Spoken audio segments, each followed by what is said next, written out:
ನಿನ್ನ ಜೊತೆ ನನ್ನ ಕತೆ ಧಾರಾವಾಹಿಯ ಮುಂದಿನ ಸಂಚಿಕೆಯನ್ನು ತಿಳಿಸ್ತಾ ಹೋಗ್ತೀನಿ. ಯಾರೆಲ್ಲ ನನ್ನ ಚಾನಲ್ನ ಫಸ್ಟ್ ಟೈಮ್ ನೋಡ್ತಾ ಇದ್ದೀರೋ ಪ್ಲೀಸ್ ಸಬ್ಸ್ಕ್ರೈಬ್ ಮಾಡಿ, ಹಾಗೆ ಲೈಕ್ ಮಾಡಿ. ಟಿವಿಗೂ ಮುಂಚೆ ನೋಡಿ ನಿನ್ನ ಜೊತೆ ನನ್ನ ಕತೆ ಸೀರಿಯಲ್.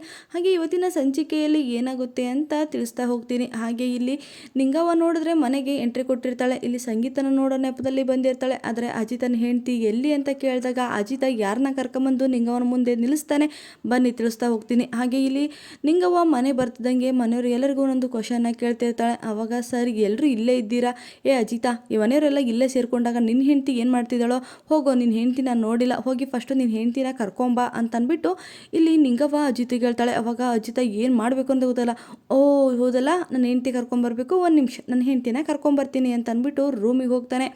ರೂಮಿಗೆ ಹೋಗ್ಬಿಟ್ಟು ಅಯ್ಯೋ ದೇವ್ರೆ, ಏನಪ್ಪ ನಾನು ಈ ಥರ ಟಾರ್ಚರ್ ಕೊಡ್ತಾ ಇದೆಯಾ, ಯಾಕೆ ನನಗೆ ಪದೇ ಪದೇ ಈ ಥರ ಟ್ವಿಸ್ಟ್ನ ಕೊಡ್ತಾ ಇದೆಯಾ, ಆ ನಿಂಗವ್ವನಿಗೆ ನಾನು ಹೇಗೆ ನನ್ನ ಹೆಂಡತಿ ಯಾರು ಅಂತ ಕರ್ಕೊಂಡೋಗಿ ತೋರಿಸ್ಲಿ, ಭೂಮಿನೇ ನನ್ನ ಹೆಂಡತಿ ಅಂತ ಹೇಳಿದ್ರೆ ಈ ಒಜ್ಜಿನೂ ಸಹಿತ ಕೋಮಾಗಿ ಹೋಗ್ಬಿಡ್ತಾಳೆ. ನಾನು ಇವಾಗ ಏನು ಮಾಡಬೇಕು ಅನ್ನೋದೇ ಗೊತ್ತಾಗ್ತಾ ಇಲ್ವಲ್ಲ, ಏನಾದರೂ ಒಂದು ಸೊಲ್ಯೂಷನ್ನ ಕೊಡಪ್ಪ, ಆ ನಿಂಗವ್ನ ಮುಂದೆ ನಾನು ಯಾರನ್ನ ಕರ್ಕೊಂಡೋಗಿ ನಿಲ್ಲಿಸ್ಲಿ ಅಂತ ಅಂದ್ಬಿಟ್ಟು ಯೋಚನೆ ಮಾಡ್ತಿದ್ದಂಗೆ ಭೂಮಿ ಬರ್ತಾಳೆ. ಭೂಮಿ ಬಂದುಬಿಟ್ಟು ಸಾಹೇಬ್ರೆ ನನ್ನೇ ಕರ್ಕೊಂಡೋಗಿ ನಿಲ್ಲಿಸಿ ಅಂತ ಅಂದ್ಬಿಟ್ಟು ಭೂಮಿ ಹೇಳಿದಾಗ, ಓಹೋ ಯಾಕೆ ಹೇಳು, ಅಮ್ಮನ ಕೋಮ ಕಳಿಸ್ದಂಗೆ ಅಜ್ಜಿನ ಕೋಮ ಕಳಿಸ್ಬಿಡೋಣ ಅಂತ ಅಂದ್ಬಿಟ್ಟು ಅಜಿತ ಹೇಳ್ತಾನೆ. ಅವಾಗ ಅಯ್ಯೋ ಸಾಹೇಬ್ರೆ ನಾನು ಆ ಥರ ಹೇಳ್ತಿಲ್ಲ ಅಂದಾಗ, ಇನ್ನು ಯಾವ ಥರ ಹೇಳ್ತಾ ಇದೆಯಾ, ಪ್ಲೀಸ್ ಸಾಹೇಬ್ರೆ ಎಲ್ಲ ಮಾತಿಗೂ ನಿಮ್ಮ ಮಾತಲ್ಲಿ ನಿಮ್ಮ ಜೊತೆ ಇರೋಕತ್ತಾಗಿಂದ ನಿಮ್ಮ ಮಾತಿಗೆ ಎಷ್ಟೊಂದು ಬೆಲೆ ಕೊಟ್ಟಿದ್ದೀನಿ, ಇವಾಗ ಅದನ್ನು 5 ನಿಮಿಷ ನನ್ನ ಮಾತನ್ನ ಕೇಳಿ, ಸ್ವಲ್ಪ ಯಾಕೆ ಹಿಂಗೆ ಮಾಡ್ತಾ ಇದ್ದೀರಾ, ನಾನು ಹೇಳೋದನ್ನ ಯಾಕೆ ನೀವು ಅರ್ಥ ಮಾಡ್ಕೊತಾ ಇಲ್ಲ, ಅಲ್ಲ ನಾನು ಯಾಕೆ ಅತ್ತೆನ ಕೋಮ ಕಳಿಸ್ತೀನಿ, ನಾನೇನಾದ್ರು ಆ ಥರ ಮಾಡ್ತೀನ, ನೀವು ಎಷ್ಟೋ ಸಲ ಹೇಳಿದ್ದೀರಾ ಅತ್ತೆ ತಕ್ಕ ಈ ವಿಚಾರನ ಮಾತಾಡಬೇಡ ಅವರು ಸಹಿಸ್ಕೊಳ್ಳಲ್ಲ ಅಂತ, ನಾನು ಹೋಗಿ ಆ ವಿಚಾರ ಹೇಳ್ತೀನ, ಅಷ್ಟೇ ಅಲ್ಲದೆ ಆ ಮನಸ್ವಿನಿ ಹೇಳಿರೋದು ನೀವು ನಿಜ ಅಂತ ಒಪ್ತಾ ಇದ್ದೀರಲ್ಲ, ಅವಳು ಎಂಥ ಕ್ರಿಮಿನಲ್ಲೂ ಅವಳೆಂಥ ಫ್ರಾಡ್ ಅಂತ ಎಲ್ಲ ನಮಗೆ ಗೊತ್ತಿತ್ತು ತಾನೆ, ಅಂಥದ್ರಲ್ಲಿ ಅವಳು ನಮ್ಮ ಅಮ್ಮನ ತಕ ಹೋಗಿ ಹೇಳಿರೋದು ನಿಜ,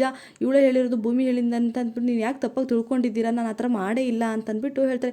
ಸಾಕು ನಿನ್ನ ನಾಟಕ ಅಂದಾಗ, ನಾನು ನಾಟಕ ಆಡ್ತಿಲ್ಲ ಸಾಹೇಬ್ರೆ, ನಿಮ್ಮನ್ನು ನಂಬಿಸ್ಲೇಬೇಕು ಅಂತ ನನಗೂ ಉದ್ದೇಶ ಏನಿಲ್ಲ, ನೀವು ಅಷ್ಟೆಲ್ಲ ಹೇಳ್ದಲ್ಲ, ನಿಮ್ಮನ್ನು ಬಿಟ್ಟು ನಾನು ದೂರ ಹೋಗ್ತೀನಿ ಅಂದಲ್ಲ, ನಾನು ಹೇಳಿದೆ ನಿಜ ಆಗಿದ್ದರೆ ಮನೆಯವರೆಲ್ಲ ನನಗೆ ಕ್ವಶನ್ ಮಾಡಿದ್ರು, ನೀನು ಯಾಕೆ ಅಜಿತನ ಬಿಟ್ಟು ಹೋಗ್ತಾ ಇದೀಯ ಅಂತ ನಾನು ಹೇಳ್ಬೋದಿತ್ತಲ್ಲ, ಆದರೆ ನಾನು ಏನು ಹೇಳಿಲ್ಲ ಸಾಹೇಬ್ರೆ, ಯಾಕೆ ಹೇಳಿ, ನನಗೂ ನಿಮಗೆ ಎಷ್ಟು ನಿಮ್ಮ ಮನೆಯವರು ನಿಮ್ಮ ಮನೆ ಮೇಲೆ ಎಷ್ಟು ಅಕ್ಕರೆ ಇದೆಯೋ ನನಗೂ ಅಷ್ಟೇ ಅಕ್ಕರೆ ಇರೋದ್ರಿಂದ ನಾನು ಯಾರು ತಗೋ ಈ ವಿಚಾರನ ಬಾಯ್ಬಿಟ್ಟಿಲ್ಲ, ನೀವು ಯಾಕೆ ಅದನ್ನು ಅರ್ಥ ಮಾಡ್ಕೊತಾ ಇಲ್ಲ, ನಾನು ನಿಮ್ಮ ಜೊತೆ ಇಷ್ಟು ದಿವಸದಿಂದ ಇದ್ದೀನಿ, ನನ್ನ ನೀವು ಸ್ವಲ್ಪ ಅರ್ಥ ಮಾಡ್ಕೊಂಡಿಲ್ಲಲ್ಲ ಸಾಹೇಬ್ರೆ ನೀವು ಅಂತಂದ್ಬಿಟ್ಟು ಭೂಮಿ ಕೇಳ್ತಾಳೆ. ಅಯ್ಯೋ ನೀನು ಅರ್ಥ ಮಾಡ್ಕೊಂಡಿರೋದಕ್ಕೆ ಸರಿಯಾಗಿ ಬಹುಮಾನ ಕೊಟ್ಟು ನೀನು ಎಷ್ಟು ಹೇಳಿದ್ರು ನಾನು ಕೇಳಲ್ಲ ಅಂತ ಅಂದ್ಬಿಟ್ಟು ಇಲ್ಲಿ ಅಜಿತ ಹೇಳ್ತಾನೆ. ಅವಾಗ ಸಾಹೇಬ್ರೆ ನಂಬಿದ್ರೆ ನಂಬಿ ಬಿಟ್ರೆ ಆದರೆ ನಾನು ಯಾವುದೇ ಕಾರಣಕ್ಕೂ ಸಂಗೀತ ಅತ್ತೆ ಮುಂದೆ ಹೋಗಿ ಇದನ್ನೆಲ್ಲ ಹೇಳಿಲ್ಲ ಅಷ್ಟೇ, ಆದರೆ ಅವತ್ತು ಪತ್ರದಲ್ಲಿ ಮಾತಾಡಿದ ಮಾತ್ರ ಆ ಪತ್ರನ ಯಾವ್ದಾರ ಕೈ ಸಿಗಂಗೆ ಮಾಡೇ ಮಾಡ್ತೀನಿ ಅಂತ ಅಂದ್ಬಿಟ್ಟು ಹೇಳಿ ಇಟ್ಟಿದ್ದು ಮಾತ್ರ ನಿಜ, ಆದರೆ ನಾನು ಆ ಪತ್ರನ ತೊಗೊಂಡೋಗಿ ಮನಸ್ವಿನಿ ಕೈಲಿ ಕೊಟ್ಟಿಲ್ಲ, ಅದೆಲ್ಲ ಆಗಿದ್ದು ಸುಳ್ಳು ಅಂತಂದು ಹೇಳಿದಾಗ, ಸರಿ ಆಗಿದ್ದೆಲ್ಲ ಬಿಟ್ಟಾಕು ಇವಾಗ, ಅದು ನೀನು ಹೇಳ್ತಾ ಇದೆಯಾ, ಸರಿ ಇವಾಗ ನಿಂಗವ್ನ ಕತೆ ನೋಡು ಅಂತ ಅಂದ್ಬಿಟ್ಟು ಭೂಮಿ ಹೇಳ್ತಾಳೆ. ಅವಾಗ ಅದನ್ನು ಮಾತಾಡ್ಬಿಟ್ಟು ಇನ್ನೇನೋ ಮಾತಾಡೋಕೆ ಬರ್ತೀಯಲ್ಲ, ಅಲ್ಲಿ ನಿಂಗೆ ಹೋಗಿ ನಾನು ಭೂಮಿನ ಹೇಗೆ ಕರ್ಕೊಂಡೋಗಿ ತೋರಿಸ್ತೀನೋ ಚಿಂತೆ ಆಗಿರುತ್ತೆ, ಅಲ್ಲ ಭೂಮಿ ನೀನು ಬಂದು ಇಷ್ಟೆಲ್ಲ ಮಾತಾಡ್ತಾ ಇದೆಯಲ್ಲ, ಆ ಡೋರ್ ಸಹಿತ ಹಾಕಿಲ್ಲ, ಬಂದು ಅಕಸ್ಮಾತ್ ಯಾರಾದರೂ ಕೇಳಿಸ್ಕೊಂಡ್ರೆ ಏನು ಅಂತ ಹೇಳ್ತೀಯಾ, ಅಲ್ಲ ಸ್ವಲ್ಪನೂ ಸೆನ್ಸ್ ಅನ್ನೋದೇ ಇಲ್ವಲ್ಲ ನಿನಗೆ ಅಂತ ಅಂದ್ಬಿಟ್ಟು ಮತ್ತೆ ಅಜಿತ ಬೈತಾನೆ. ಅಯ್ಯೋ ಹೌದು ಸಾಹೇಬ್ರೆ, ಸೆನ್ಸು ಗಿನ್ಸು ಎಲ್ಲ ನಿಮ್ಮನ್ನು ನೋಡೇ ಕಲಿಬೇಕಾಗಿತ್ತು ನಾನು ಅಂತ ಅಂದ್ಬಿಟ್ಟು ಇಲ್ಲಿ ಭೂಮಿ ಹೇಳ್ತಾಳೆ. ಅವಾಗ ಅಷ್ಟೊತ್ತಿಗೆ ಅಲ್ಲಿಗೆ ಅಂದರೆ ಶ್ರಾವಣ ಹಾಗೆ ಲಚ್ಚಿ ಬರ್ತಾರೆ. ಅವಾಗ ನೋಡು, ಅವಾಗ ಇವಾಗ ಬರೋರು ಆವಾಗಲೇ ಬಂದಿದ್ರೆ ನಮ್ಮ ಗತಿ ಏನು ಅಂತ ಅಂದ್ಬಿಟ್ಟು ಹೇಳ್ತಾರೆ. ಅವಾಗ ಬಂದಿದ್ರು ಇದೇ ಗತಿ, ಇವಾಗ ಬಂದರು ಇದೇ ಗತಿ, ನೀವು ಹೋಗೋದು ಒಂದೇ ಗತಿ ಇವಾಗ ಅಂದಾಗ, ಹೌದು ನಾವು ಹೋಗೋದು ಒಂದೇ ಗತಿ ಇರೋದು, ಇವಾಗ ಏನು ಮಾಡಬೇಕು ಅನ್ನೋದೇ ಗೊತ್ತಾಗ್ತಾ ಇಲ್ವಲ್ಲ, ನಾನು ಭೂಮಿ ನಾನು ಹೆಂಡ್ತಿ ಅಂತ ಅಂದ್ಬಿಟ್ಟು ಯಾರಿಗೆ ಕರ್ಕೊಂಡೋಗಿ ತೋರಿಸ್ಲಿ ಅಂದಾಗ, ನೀನು ಏನಾದರೂ ಅಕಸ್ಮಾತ್ ಈ ಭೂಮಿ ನಾನು ಹೆಂಡ್ತಿ ಅಂತ ಹೋಗಿ ತೋರಿಸಿದ್ರೆ ಅಲ್ಲಿ ಮೊದಲೇ ಇಲ್ಲಿ ನೋಡಿದ್ರೆ ಸಂಗೀತ ಕೋಮ ಹೋಗಿ ಬಂದಾಳೆ, ಇವಾಗ ಅಮ್ಮ ನೋಡು ಕೋಮ ಹೋಗ್ಬರೋ ಸ್ಟೇಜಲ್ಲಿ ಬಂದ್ಬಿಡುತ್ತೆ, ಬೇಡ ಅದನ್ನೆಲ್ಲ ಮಾಡೋದು ಬೇಡ, ಏನಾದರೂ ಒಂದು ಪ್ಲ್ಯಾನ್ನ ಮಾಡಲೇಬೇಕಲ್ಲ ಅಂತ ಅಂದ್ಬಿಟ್ಟು ಯೋಚನೆ ಮಾಡೋದಕ್ಕೆ ಶುರುವಾಗ್ತಾರೆ. ಹಾಗೆ ಇಲ್ಲಿ ಸಂಗೀತ ಇದ್ದರು, ಇವರೇನೇ ರೂಮಿಗೆ ಹೋದ್ರೆ ಬರಲೇ ಇಲ್ಲ, ಎಷ್ಟೋ ತನಕ ಬೇಕೆ ಅಜಿತನ ಹೆಂಡತಿ ಕರ್ಕೊಂಬರೋದಕ್ಕೆ ಅಂತ ಅಂದ್ಬಿಟ್ಟು ಇಲ್ಲಿ ನಿಂಗವ್ವ ಕೇಳ್ತಿರ್ತಾಳೆ. ಬರ್ತಾರೆ ಇರು ಅತ್ತೆ ಅಂದಾಗ, ಏಯ್ ಪೇಟೆ ಏನಾದರೂ ಕಲಿತಾ ಇದೆಯಾ, ಏನು ಏನಾದರೂ ವಾಗ್ದಾನ ಮಾಡ್ತಾ ಇದೆಯಾ, ಏನು ಲಚ್ಚಿ ಜೊತೆ ನಿನ್ನ ಮದುವೆ ಫಿಕ್ಸ್ ಆಯ್ತಂತೆ, ಏನಾದರೂ ಮನೇಲಿ ಅಡುಗೆ ಗಿಡ್ಗೆ ಮಾಡೋದನ್ನ ಸ್ವಲ್ಪ ಕಲಿ, ಹಾಗೆ ನಿಮ್ಮ ಅಮ್ಮನ ಥರ ನೆಪ ಹೇಳ್ಕೊಂಡು ಸುತ್ತರಿಬೇಡ ಅಂತ ಅಂದ್ಬಿಟ್ಟು ಇಲ್ಲಿ ನಿಂಗವ್ವ ಬೈತಾಳೆ. ಅವಾಗ ಏನು ಮಾತಾಡ್ದೇನೆ, ಅಮ್ಮ ಸ್ವಲ್ಪ ಬಾ ವಾಕ್ ಹೋಗೋಣ ಅಂತ ಅಂದ್ಬಿಟ್ಟು ಅಲ್ಲಿಂದ ಅಂಜು ತಾಯಿನ ಕರ್ಕೊಂಡು ರೂಮಿಗೆ ಹೋಗ್ತಾಳೆ. ಅವಾಗ ಇಲ್ಲಿ ಸಂಗೀತ ಇದ್ದಳು, ಇಲ್ಲ ಅತ್ತೆ ಚಿಕ್ಕ ವಯಸ್ಸಲ್ಲ, ಸ್ವಲ್ಪ ದಿನ ಆದಮೇಲೆ ನಾನು ಸೊಸೆ ಅಲ್ಲ, ಮನೇಲಿ ಅಡ್ಜಸ್ಟ್ ಆಗಿ ಕಲಿತಾಳೆ ಬಿಡಿ ಅಂತ ಅಂದ್ಬಿಟ್ಟು ಹೇಳ್ತಾಳೆ. ಅದೇನಪ್ಪ ಏನು ಕಲಿತಾರೋ ಏನೋ ಈಗಿನ ಕಾಲದ ಹೆಣ್ಮಕ್ಳು ಅಂತ ಅಂದ್ಬಿಟ್ಟು ಇಲ್ಲಿ ನಿಂಗವ್ವ ಬೈತಿರ್ತಾಳೆ. ಅಷ್ಟೊತ್ತಿಗೆ ಅಜಿತ ರಾವಣ ಶ್ರವಣ ಎಲ್ಲರೂ ಸಹಿತ ಬರ್ತಾರೆ.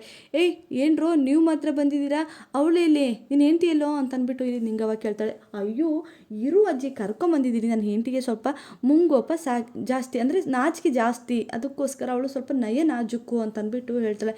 ಯಾವುದೋ ಒಂದು ನಾಜುಕ್ಕು ಕರೆಯೋ ನಿನ್ನ ಹೆಂಡತಿ ನೋಡ್ಬೇಕು ನಾನು ಅಂದಾಗ ಇಲ್ಲಿ ಭೂಮಿ ಭೂಮಿನೇ ಕರ್ಕೊಂಡು ಭೂಮಿಗೆ ಒಂದು ಮುಸುಕನ್ನ ಹಾಕ್ಕೊಂಡು ಅಜಿತ ಒಂದು ಪ್ಲ್ಯಾನ್ನ ಮಾಡಿಕೊಂಡು ನಿಂಗವ್ವ ಮನೆ ತನಕ ಬಂದು ನಿಲ್ಲಿಸ್ತಾನೆ. ಅಯ್ಯೋ ಇದೇನಿಲ್ಲ ನಿನ್ನ ಹೆಂಡತಿ ಮುಸುಕನ್ನ ಮುಚ್ಕೊಂಡಿದ್ದಾಳೆ, ಆ ಮುಖ ಹೇಗೆ ನೋಡೋದು ನಿನ್ನ ಹೆಂಡ್ತಿದ ಅಂತ ಅಂದ್ಬಿಟ್ಟು ಇಲ್ಲಿ ನಿಂಗವ್ವ ಕೇಳ್ತಾಳೆ. ಅಯ್ಯೋ ಅದು ಅಜ್ಜಿ ಅಮ್ಮ ಹುಷಾರಿರ್ಲಿಲ್ವಲ್ಲ, ಕೋಮ ಹೋಗಿದ್ರಲ್ಲ, ಅದಕ್ಕೋಸ್ಕರ ಇವಳೊಂದು ವ್ರತ ಮಾಡ್ತಿದ್ದಾಳೆ. ಅಂದರೆ ಮುಖ ಮುಚ್ಕೊಂಡು ಯಾರಿಗೂ ಕಾಣ್ದಿರೋ ಥರ ವ್ರತ ಮಾಡ್ತಿರೋದು, ಮುಖನ ಯಾರಿಗೂ ತೋರಿಸೋ ಹಾಗಿಲ್ಲ, ಮುಚ್ಕೊಂಡೇ ಇರಬೇಕು ಅಂತ ಅಂದ್ಬಿಟ್ಟು ಹೇಳ್ತಾರೆ. ಏನೋ ಇದೆಲ್ಲ ಶಾಸ್ತ್ರ ಆಯ್ತಾ, ಇದೆಂಥದ್ದೇ ಶಾಸ್ತ್ರ, ಮುಖ ಮುಚ್ಕೊಂಡು ಮುಖ ತೋರಿಸ್ದಂಗೆ ಇದೆಂಥ ಶಾಸ್ತ್ರ, ನನಗೆ ಕೇಳಿಲ್ಲ ಬಿಡಪ್ಪ ಅತ್ತ ಇಷ್ಟು ವರ್ಷಕ್ಕೂ, ಇದು ಯಾವ ಸೀಮೆ ಶಾಸ್ತ್ರನೋ ಅಂತಂದ್ಬಿಟ್ಟು ಹೇಳ್ತಾಳೆ. ಅವಾಗ ಸರಿ ಏನೋ ಚೆನ್ನಾಗಿದೆಯೇನವ ಅಂದಾಗ ಹ್ಞೂ ಅಂತಾಳೆ.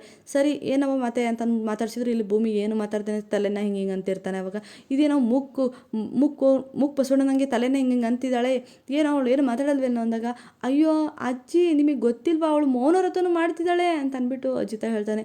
ಹಾಂ ಇನ್ನು ಯಾವ್ಯಾವ ವ್ರತ ಇದ್ದಾವ ಇಲ್ಲಿ ಅಂತ ಅಂದ್ಬಿಟ್ಟು ಕೇಳ್ತಾರೆ. ಅಯ್ಯೋ ಅಜ್ಜಿ ಅಮ್ಮ ಕೋಮ ಹೋಗಿ ಬೈಕೆ ಇದೆಲ್ಲ ಮಾಡ್ತಿರೋದು. ಅಂದರೆ ಭೂಮಿಗೆ ರತ್ತೆ ಅಂದರೆ ತುಂಬ ಇಷ್ಟ, ಅದಕ್ಕೋಸ್ಕರ ರತ್ತೆಗೋಸ್ಕರ ಈ ಥರ ಮುಚ್ಕೊಳ್ಳೋದು ಹಾಗೆ ಮೌನ ವ್ರತ ಮಾಡ್ತಿದ್ದಾಳೆ. ಬೇಕಾದ್ರೆ ಕೇಳಿ ಅಮ್ಮಗೆ ನನಗೆ.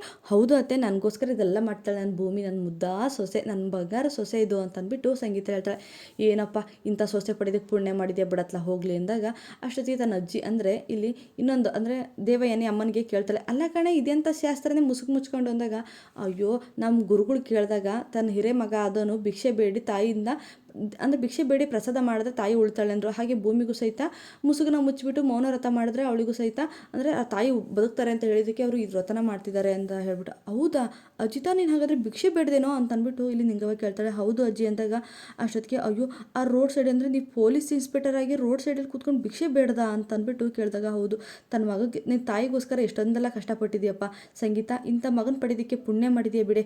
ಹಾಗೆ ನಿನ್ನ ಸೊಸೆನೂ ಅಷ್ಟೇ ಕಣೆ, ಇಂಥ ಮಗ ಸೊಸೆನ ಪಡೆಯೋದಕ್ಕೆ ಪುಣ್ಯ ಮಾಡಿಯಾ ಕಣೆ. ಈಗಿನ ಸೊಸೆಯರು ಅಯ್ಯೋ ದೇವರೇ ಅತ್ತೆ ಬಂದರೆ ಮೂಲೆ ಕೂರಿಸ್ತಾರೆ ಅಂತ ಅಂದ್ಕೊಂಡಿದ್ದೆ, ಆದರೂ ನಿನ್ನ ಸೊಸೆ ನಿನ್ನ ಮಗನ ನೋಡ್ತಾ ನನಗೆ ತುಂಬ ಖುಷಿ ಆಯಿತು ಅಂತ ಅಂದ್ಬಿಟ್ಟು ಹೇಳ್ತಾರೆ. ಸರಿ ಅದೆಲ್ಲ ಬಿಟ್ಟಾಕ್ರಿ, ಇದು ಯಾವಾಗ ಮುಗಿಯೋದು ವ್ರತ ಅಂತ ಅಂದ್ಬಿಟ್ಟು ಇಲ್ಲಿ ನಿಂಗವ್ವ ಕೇಳಿದಾಗ, ಅಯ್ಯೋ ಇನ್ನೊಂದು 2 ದಿವಸ ಮುಗಿದೋಗ್ಬಿಡುತ್ತೆ ಅಂದಾಗ, ಹೌದಾ ಸರಿ ಬಿಡು ಹೋಗಲಿ ಇನ್ನು 2 ದಿವಸ ಅಲ್ಲ ಅತ್ಲಾಗ ಆಯಿತು ಅಂತ ಅಂದ್ಬಿಟ್ಟು ಹೇಳ್ತಾರೆ. ಆದರೆ ಇಲ್ಲಿ ದೇವಯಾನಿ ಅಂಜು ರೂಮಿ ಒಳಗಡೆ ಹೋಗಿರ್ತಾರೆ. ಅವಾಗ ಇಲ್ಲಿ ದೇವಯಾನಿ ಟೆನ್ಷನ್ ಮಾಡ್ಕೊಂಡಲ್ದೆ ಅಂಜು ತುಂಬಾ ಟೆನ್ಷನ್ ಮಾಡಿಕೊಂಡು, ಮಾಮ್ ಏನು ಮಾಮ್ ಈ ನಿಂಗವ್ವ ಅಂತ ಅಂದ್ಬಿಟ್ಟು, ಅಂಜು ಯಾಕೆ ಏನಾಗಿತ್ತು ನಿನಗೆ ಇಷ್ಟೊಂದು ಯಾಕೆ ಟೆನ್ಷನ್ ಮಾಡ್ಕೊತಾ ಇದೆಯಾ? ಹೌದು ಇತ್ತೀಚೆಗೆ ನೀನು ತುಂಬಾ ಟೆನ್ಷನ್ ಮಾಡ್ಕೊತಾ ಇದೆಯಾ, ತುಂಬಾ ಬದಲಾಗಿದೆಯಾ ಅಂಜು, ನಿನಗೆ ಏನಾಗಿದೆ ಇವಾಗ ಅಂತ ಅಂದ್ಬಿಟ್ಟು ಇಲ್ಲಿ ದೇವಯಾನಿ ಕೇಳ್ತಾಳೆ. ಅವಾಗ ಮಾಮ್ ಏನೂ ಆಗಿಲ್ಲ ಮಾಮ್ ಅಂತ ಅಂದ್ಬಿಟ್ಟು ಇಲ್ಲಿ ದೇವನಿಗೆ ಅಂಜು ಹೇಳಿದಾಗ, ಇಲ್ಲ ಕಣೆ ತುಂಬ ಬದಲಾಗಿದೆಯಾ, ಯಾಕೆ ಬೇಜಾರಾಗಿರ್ತೀಯ, ಟೆನ್ಷನ್ ಮಾಡ್ಕೊತೀಯಾ ಏನು ಅಂದಾಗ, ಏನಿಲ್ಲ ಮಾಮ್ ಆ ಮುದುಕಿ ಬಂದ್ಲಲ್ಲ ಅದಕ್ಕೋಸ್ಕರ, ಅವಳು ಬಂದರೆ ಬರ್ತಾಳೆ ಬಿಡೆ, ಆ ಸಂಗೀತ ನೋಡೋದಕ್ಕೆ ಬಂದಿದ್ದಾಳೆ 2 ದಿವಸ ಇದ್ದು ಹೋಗ್ತಾಳೆ, ನೀನು ಯಾಕೆ ಟೆನ್ಷನ್ ಪಡ್ಕೊತೀಯ ಅಂದರೆ, ಟೆನ್ಷನ್ನ ಮಾಮ್ ನಾವು ಅವ್ರ ಊರಿಗೆ ಹೋದಾಗ ನಮಗೆ ಏನೇನೆಲ್ಲ ಮಾಡೋಕೆ ಹಚ್ಚಿದ್ದು ನೆನಪಿದೆಯಾ, ಆ ಒಲೆ ಹಚ್ಚೋದು, ಅಡುಗೆ ಮಾಡೋದು, ಸಗಣಿ ತಟ್ಟೋದು, ಅಪ್ಪ ನಮಗೆ ಅಷ್ಟಿಷ್ಟು ಹಿಂಸೆನ ಕೊಟ್ಟಿದ್ದಾಳೆ ಆ ಮುದುಕಿ, ಇಲ್ಲಿ ಏನಾರು ಮತ್ತೆ ಶುರು ಹಚ್ಕೊಂಡವಳು ಅಂತ ಭಯ ಶಿವರೇ ಶುರುವಾಗ್ತಾಯಿದೆ. ಹೇಳ್ಬಿಡು ಮಾಮ್ ಆ ಮುದುಕಿ ಏನಾದರೂ ನಾನು ಸಹವಾಸಕ್ಕೆ ಬಂದರೆ ನಾನು ಏನು ಮಾಡ್ತೀನೋ ಗೊತ್ತಿಲ್ಲ, ಸರಿಯಾಗಿ ಮಕ್ಕ ಕೊಡ್ದಾಗ ಮಾತಾಡ್ಬಿಡ್ತೀನಿ ನೋಡು ಅಂತ ಅಂದ್ಬಿಟ್ಟು ಇಲ್ಲಿ ಅಂಜು ಹೇಳ್ತಾಳೆ. ಏಯ್ ಹಂಗೇನಾದರೂ ಮಾಡಿ ಯಾಕಣೆ ಅಂತ ಅಂದ್ಬಿಟ್ಟು ಇಲ್ಲಿ ದೇವಯಾನಿ ಬೈತಿರ್ತಾಳೆ. ಇನ್ನು ಹೆಂಗೆ ಮಾಮ್ ಅವಳನ್ನ ಸಹಿಸ್ಕೊಳ್ಳೋದು, ಆ ಮುದುಕಿ 2 ದಿವಸದಿಂದ ಏನು ಕಾಟಾಡ್ ಕೊಡ್ತಾಳೋ ಏನೋ ಅಂತ ಅಂದ್ಬಿಟ್ಟು ಇಲ್ಲಿ ಅಂಜು ಹೇಳಿದಾಗ, ನೋಡು ಅಂಜು ಅರ್ಥ ಮಾಡ್ಕೋ, ಶ್ರವಣ ಅಂದರೆ ರಮಣ ನಿಮ್ಮ ಮಾವಾಗನು, ಅಷ್ಟಲ್ಲದೆ ನೀನು ಸಂಗೀತ ಅತ್ತೆ ಮಾತನ್ನ ಮೀರಲ್ಲ, ಅಕಸ್ಮಾತು ನೀನೇನಾದ್ರು ದುಡುಕಿ ಆ ಅಜ್ಜಿ ಏನೋ ಅಂದ್ಲು ಅಂತ ಅಂದ್ಬಿಟ್ಟು ಆ ಮುದುಕಿಗೆ ಏನಾದರೂ ನೀವು ಮಾತಾಡಿದ್ರೆ, ಅಯ್ಯೋ ಇಂಥ ಸೊಸೆ ನಿಮ್ಮ ಮನೆ ಸೊಸೆ ಮಾಡ್ಕೊತೀನಿ ಅಂತ ಅಂದ್ಬಿಟ್ಟು ಸಂಗೀತ ಚಾಳಿ ಮಾಡಿ, ಅಯ್ಯೋ ನನ್ನ ಅತ್ತೆ ಮಾತನ್ನ ನಾನು ಮೀರಲ್ಲ, ನನಗೆ ಬೇಡ ಅಂತ ಅಂದ್ಬಿಟ್ಟು ನಿಂದು ಲಚ್ಚಿ ಮದುವೆ ನಿಲ್ಲಿಸಿದ್ರೆ ಏನೇ ಮಾಡ್ತೀಯಾ, ಅದಕ್ಕೋಸ್ಕರ ಬಾಯಿ ಮುಚ್ಕೊಂಡಿರೋ, ನಿಂದು ಲಚ್ಚಿದು ಮದುವೆ ಆಗೋ ತನಕ ನಾವೆಲ್ಲದನ್ನು ಸಹಿಸ್ಕೊಂಡೇ ಹೋಗೋಣ, ಫಸ್ಟು ಲಚ್ಚಿ ಜೊತೆ ನಿನ್ನ ಮದುವೆ ಆಗಲಿ, ಅಲ್ಲಿ ತನಕ ನೀನು ಬಾಯಿನ ಮುಚ್ಕೊಂಡಿರು, ಯಾರು ಏನಾದರೂ ಮಾತಾಡ್ಕೊಳ್ಳಿ, ಆದಷ್ಟು ಬೇಗ ನಿಮ್ಮ ಮದುವೆ ಆದರೆ ಅಷ್ಟೇ ಸಾಕು ಅಂತ ಅಂದ್ಬಿಟ್ಟು ಇಲ್ಲಿ ದೇವಯಾನಿ ಹೇಳ್ತಾಳೆ. ಅವಾಗ ಸರಿ ಮಾಮ ಆಯಿತು, ಆದರೂ ನನಗೆ ಟೆನ್ಷನ್ ಕೇಳೋಕ್ಕಲ್ಲ, ಪ್ಲೀಸ್ ಆದಷ್ಟು ಒಳಗಡೆ ಇದ್ಬಿಡು, ಅವಳಿಗೆ ಮುದುಕಿ ಕಾಣದೇ ಇದ್ಬಿಡು ಅವಳು ಹೋಗೋ ತನಕ ಅಂತ ಅಂದ್ಬಿಟ್ಟು ಇಲ್ಲಿ ದೇವಯಾನಿ ಹೇಳ್ತಾಳೆ. ಹಾಗೆ ಇಲ್ಲಿ ಮನೆಯವರೆಲ್ಲ ಸೇರಿಕೊಂಡು ಹೊರಗಡೆ ಕೂತಿರ್ತಾರೆ. ಅನ್ನೇನು ಭೂಮಿಗೆ ಟೀ ಮಾಡ್ಕೊಂಬರೋಣ ಅಂತ ಅಂದ್ಬಿಟ್ಟು ಭೂಮಿ ಸಹಿತ ಟೀನ ಮಾಡಿಕೊಂಡು ನಿಂಗವನ ಹತ್ರ ತರ್ತಾಳೆ. ಅಜಿತನು ಸಹಿತ ಭೂಮಿ ಕೈನ ಹಿಡ್ಕೊಂಡು ತಗೊಂಬಂದು ಟೀನ ಕೊಡ್ತಾರೆ. ಅವಾಗ ಭೂಮಿ ಎಲ್ಲರಿಗೂ ಟೀನ ಕೊಟ್ಬಿಟ್ಟು, ಆಹಾ ಟೀ ಏನೋ ಇಷ್ಟು ಚೆನ್ನಾಗಿದೆ, ಸೊಸೆ ಅಂದರೆ ನೀನು ಸೊಸೆ ಕಣೆ, ನಾನು ಹೊತ್ತಿಗೆ ಏನೇನು ಬೇಕು ಎಲ್ಲದನ್ನೂ ಅರ್ಥ ಮಾಡ್ಕೊಂಬಿಟ್ಟಿದ್ದಾಳೆ ಕಣೆ ಅಂತ ಅಂದ್ಬಿಟ್ಟು ಹೇಳ್ತಾರೆ. ಆ ಟೀ ಎಷ್ಟು ಚೆನ್ನಾಗಿದೆ, ಈ ಥರ ಟೀ ಕುಡಿತಾ ಇದ್ದರೆ ಆಹಾ ಏ ಅಜಿತಾ ನೀನೇನೋ ಪೊಲೀಸ್ ಇನ್ಸ್ಪೆಕ್ಟರ್ ಅಂತ ಯಾವ ನೋಡಿ ಹೆಂಡತಿ ಹಿಂದೆಯೇ ಸುತ್ತರಿತಿರ್ತೀಯಲ್ಲೋ ಅಂತ ಅಂದ್ಬಿಟ್ಟು ನಿಂಗವ್ವ ಅಜಿತನಿಗೆ ಬೈತಾರೆ. ಅಯ್ಯೋ ಅಜ್ಜಿ ನಾನೇನಾದರೂ ಕಂಡರ ಹೆಂಡತಿಯಿಂದ ಸುತ್ತರಿತಿದ್ದೀನಿ, ನನ್ನ ಹೆಂಡತಿಯಿಂದ ನಾನು ಸುತ್ತರಿತಿದ್ದೀನಿ ಅಂತಂದ್ಬಿಟ್ಟು ಇಲ್ಲಿ ಅಜಿತ ಹೇಳ್ತಾನೆ. ಅವಾಗ ಅಯ್ಯೋ ಅಜಿತ ಹಾಗೆಲ್ಲ ಮಾತಾಡಬಾರ್ದು ಕಣೋ ಅಂತಂದ್ಬಿಟ್ಟು ಇಲ್ಲಿ ಸಂಗೀತ ಹೇಳ್ತಾಳೆ. ಅವಾಗ ಸರಿ ಒಂದು ನಿಮಿಷ, ನನಗೆ ನೀನು ಸೊಸೆ ಮಾಡೋ ಟೀನೂ ಇಷ್ಟ ಆಯಿತು, ನೀನು ಸೊಸೆನೂ ಇಷ್ಟ ಆದ್ಲು, ಆದರೂ ಒಂದೇ ಒಂದು ಬೇಜಾರು ಏನಂದರೆ ಮುಖ ನೋಡೋಕೆ ಆಗ್ತಿಲ್ವಲ್ಲ, ಅದೇ ಬೇಜಾರು ಅಂತ ಅಂದ್ಬಿಟ್ಟು ಇಲ್ಲಿ ನಿಂಗವ್ವ ಹೇಳ್ತಾಳೆ. ಸರಿ ಬಿಡು, ಇನ್ನೊಂದು ಸಲ ನೋಡಿದ್ರಾಯ್ತು ಅಂತಂದ್ಬಿಟ್ಟು ನಿಂಗವ್ವ ಹೇಳ್ತಾಳೆ. ಅವಾಗ ಸರಿ ಅದೆಲ್ಲ ಬಿಟ್ಟಾಕಿ ಒಂದು ನಿಮಿಷ, ನಿನ್ನ ಮೇಲೆ ನನಗೆ ಅನುಮಾನ ಬರ್ತಾಯಿದೆ, ಆದರೆ ನೀನು ದೇವೆ ಅಂದರೆ ನೀನು ಮನಸ್ವಿನಿ ಅಲ್ವಾ ಅಂತಂದ್ಬಿಟ್ಟು ಇಲ್ಲಿ ಭೂಮಿಗೆ ಅಜ್ಜಿ ಹೇಳ್ತಾಳೆ. ಆವಾಗ ಒಂದು ಸರಿಗೆ ಎಲ್ಲರಿಗೂ ಶಾಕ್ ಆಗುತ್ತೆ. ಅಯ್ಯೋ ಶಾಕ್ ಆಯಿತಾ, ಸುಮ್ಮನೆ ತಮಾಷೆ ಮಾಡಿದೆ ಅಷ್ಟೇ ಅಂದಾಗ ಶ್ರವಣ ಸರಿ ನಿನ್ನ ಮಗಳೆಲ್ಲೋ ಅಂತಂದ್ಬಿಟ್ಟು ಮತ್ತೆ ಕೇಳಿದಾಗ ಅಯ್ಯೋ ಅದಾ ಅಂದರೆ ಅವಳಿಗೆ ಕಾನ್ಸ್ಟೇಬಲ್ ಆಗಬೇಕು ಅನ್ನೋದು ಒಂದು ಹುಚ್ಚು ಬಂದುಬಿಟ್ಟಿದೆ, ಅವಳು ಆಗಲೇಬೇಕು ಅನ್ನೋ ಆಸೆ ಬಂದುಬಿಟ್ಟಿದೆ, ಅದಕ್ಕೋಸ್ಕರ ಅವಳು ಟ್ರೈನಿಂಗ್ ಹೋಗ್ತಿದ್ದಾಳೆ, ಅವಳು ಬರೋದು ಸಂಜೆನೇ ಆಗುತ್ತೆ, ಅವಳಿಗೆ ಕಾನ್ಸ್ಟೇಬಲ್ ಆಗಬೇಕು ಅನ್ನೋದೊಂದು ದೊಡ್ಡ ಆಸೆ ಅಮ್ಮ ಅಂತಂದ್ಬಿಟ್ಟು ಇಲ್ಲಿ ಶ್ರವಣ ಹೇಳ್ತಾನೆ. ಸರಿ ಬಿಡಪ್ಪ, ಅದೇನೋ ಆಗಲಿ, ಅವಳು ಆದಷ್ಟು ಬೇಗ ಕಾನ್ಸ್ಟೇಬಲ್ ಆಗಿ ಬಂದ್ಲು ಅಂದರೆ ನಮ್ಮ ಪ್ರಸಾದ್ ಜೊತೆ ಅವಳು ಮದುವೆನ ಮಾಡಿ ಮುಗಿಸ್ಬಿಡೋಣ ಅಂತ ಅಂದ್ಬಿಟ್ಟು ಇಲ್ಲಿ ನಿಂಗವ್ವ ಹೇಳ್ದಂಗೆ ಅಜಿತನಿಗೆ ಶಾಕ್ ಆಗುತ್ತೆ. ಅಯ್ಯೋ ದೇವ್ರೆ, ಈ ಅಜ್ಜಿ ಇನ್ನು ಪ್ರಸಾದದ್ದು ಹಾಗೆ ವನಸ್ವಿನಿ ಮದುವೆ ಮಾಡೋದು ಇನ್ನು ಬಿಟ್ಟೇ ಇಲ್ವಾ ಅಂತಂದ್ಬಿಟ್ಟು ಮನಸ್ಸಲ್ಲೇ ಅನ್ಕೊತಿರ್ತಾನೆ. ಹಾಗೆ ಮನೆಯವರೆಲ್ಲ ಕೂತ್ಕೊಂಡು ಮಾತಾಡ್ತಿರ್ತಾರೆ. ಆದರೆ ಇಲ್ಲಿ ಭೂಮಿ ಸಪ್ಪಗಿರೋದ್ರಿಂದ ಒಂದು ಲಚ್ಚಿ ಒಂದು ಕ್ವಶನ್ನ ಕೇಳ್ತಾನೆ. ಅಂದರೆ ನೀನು ಯಾಕಮ್ಮ ಅದಕ್ಕೆ ಇಷ್ಟು ಸಪ್ಪಗಿದೆಯಾ, ಯಾಕೆ ಮುಂಚೆ ಥರ ನೀನು ನಗ್ನಗ್ತಾ ಇಲ್ಲ ಅಂದಾಗ ಭೂಮಿ ಎಲ್ಲ ಸತ್ಯನೋ ಲಚ್ಚಿ ಹತ್ರ ಹೇಳ್ಕೊತಾಳ. ನೆಕ್ಸ್ಟ್ ವಿಡಿಯೋದಲ್ಲಿ ತಿಳಿಸ್ತೀನಿ. ಯಾರೆಲ್ಲ ನನ್ನ ವಿಡಿಯೋನ ಕೊನೆ ತನಕ ನೋಡಿದಿರೋ ಎಲ್ಲರಿಗೂ ಹೃದಯಪೂರ್ವಕ ಧನ್ಯವಾದಗಳು. ನೆಕ್ಸ್ಟ್ ವಿಡಿಯೋದಲ್ಲಿ ಸಿಗ್ತೀನಿ. ಬಾಯ್.